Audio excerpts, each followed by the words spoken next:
2005. An unpaid intern at Nickelodeon Studios, trying to get a degree in animation, gets a little more than bargained for when a young student sits down in the viewing room to watch the new episode of SpongeBob. As everyone gathers around to watch the new episode, the title screen comes up: Squidward Suicide. The intern explains how the animators put up a mock title to the episode, so they assume this is nothing but a morbid joke. As the episode begins, it seems usual. Squidward is playing his clarinet. SpongeBob is outside running around and making too much noise, as accustomed. Squidward leans out his window and yells at SpongeBob to quiet down.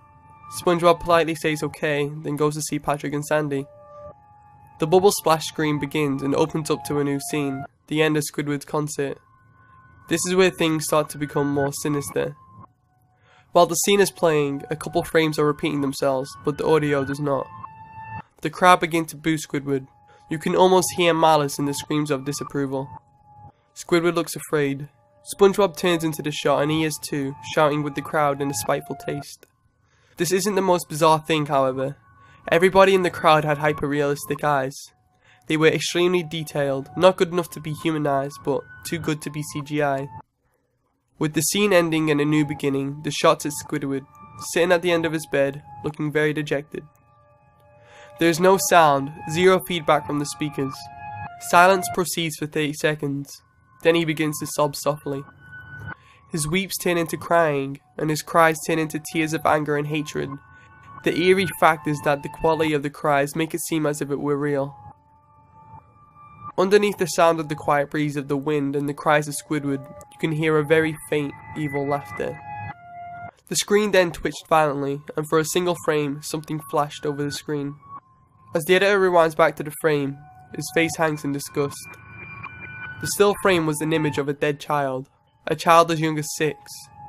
His face being mangled and his eye hanging out, there was a shadow of a photographer, the one seeming responsible for the child's murder. The screen flipped back to Squidward. Blood was dripping from his eye socket. The blood looked hyper-realistic again, like if you'd touched the blood you get it on your fingers. After 20 seconds, a single frame shot popped up again. The editor was reluctant to turn back, but they knew they had to.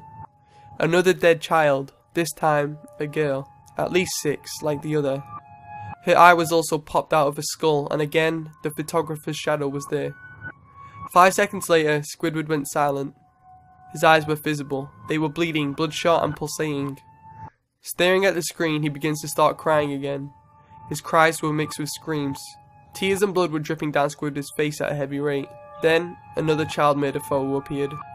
Another boy, around the same age. The insides of the stomach were being slowly ripped out by a hand. The right eye was popped out and dangling, with blood trickling along it. After this happened, the lead sound editor ordered everybody to stop. He called in Mr. Hillenberg about the episode.